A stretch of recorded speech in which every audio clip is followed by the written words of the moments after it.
Second कितनी उम्र तक हो जानी चाहिए। और इससे अगर ऊपर नीचे लेंथ हुआ गड़बड़ हो जाता है। शादी भी बच्चों का बड़ा दिक्कत हो जाता है। ज़्यादा समय पढ़ाई में ही ले गए इतना रिश्ता ढूंढने को उम्र कितनी हो गई? बोले 38 साल हो गई। गुरु जी बताओ कोई रिश्ता कहाँ से बताएं? गुरु जी 38 साल के रिश्ता। तो एक सब सीमा है, इसी प्रकार एक जीवन की सीमा है। और जीवन की सीमा में जब से आपको ज्ञान आया तब से पूजा पाठ और आगे जिंदगी जब बढ़े, जिंदगी जब आगे बढ़े, कोशिश करें प्रतिदिन इष्ट जो वासना है वो बचपन से ही उत्पन्न हो जाती है। आप सभी यहाँ पर बैठे हैं, आप जो आपका बचपना था उसमें आपको एक देवता से ज्यादा प्रीति होगी, एक देवता से ज्यादा प्रीति होगी। और वो लगन आज तक भी लगी रहती है, आज तक भी लगी रहती है। देवी से प्रीति है, भोले से प्रीति है, राम से, कृष्ण से, एक देवता से प्रीत ज्यादा जुड़ती है। और जो जुड़ती है जहाँ प्रीत वही आपके इष्ट माने जाते। तो वो परंपरा से इस जन्म की नहीं, जन्मों जन्म की आपके उनसे जुड़ी हुई है, वो आपके इष्ट होंगे। उनकी उपासना करना पड़ेगा सबसे पहले। जो आपके इष्ट हैं, बचपन से ही आपको जिनका मन अच्छा लगता है पूजा पाठ में, उनकी उपासना करना पड़ेगा।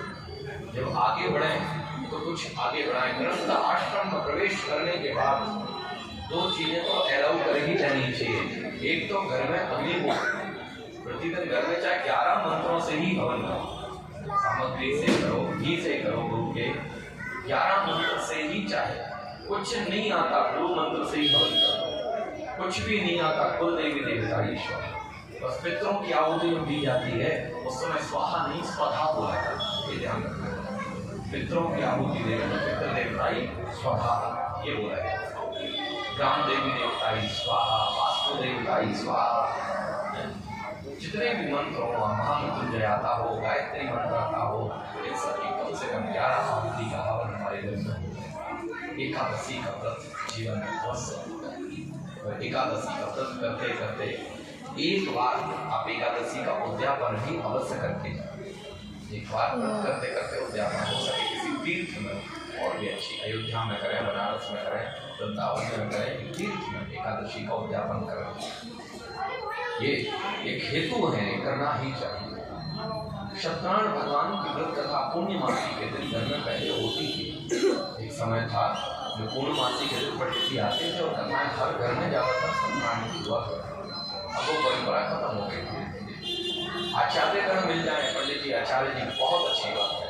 कभी कभी हो जाता है आचार्यगण नहीं मिल पाते हैं, नहीं मिल रहे हैं अगर आचार्यगण, तब अपने घर में पंडित जी पहुंचे, केले के 2 कदली फल्ला में तुलसी पत्थर रखें, गंगा जल पान करें, दीपक जलावें और पूरे 5 अध्याय पढ़ के और जय लक्ष्मी रमड़ा सब करके प्रणाम करें।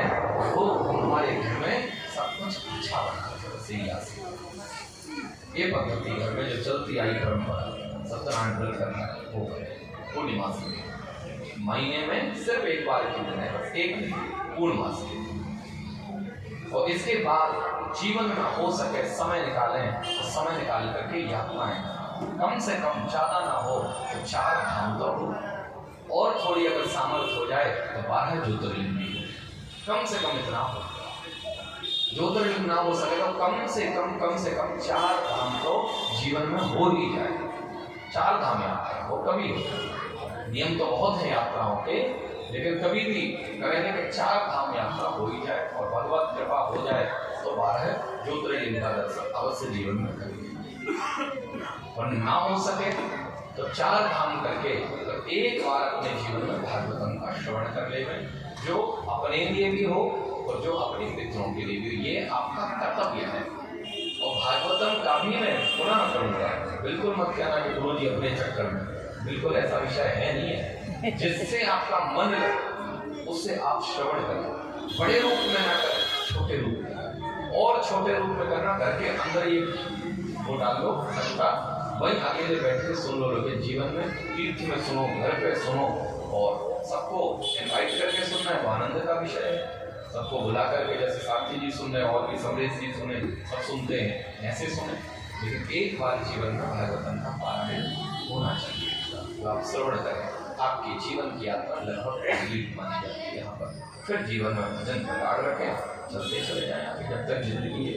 लेकिन इतना कर्तव्य करना हमारे जीवन में जरूरी है। शास्त्रों को उठा के पढ़ें तो सब मिलेगा आपको। प्रेम से बोलेगा बीच में महाप्रयाण के लिए चले गए।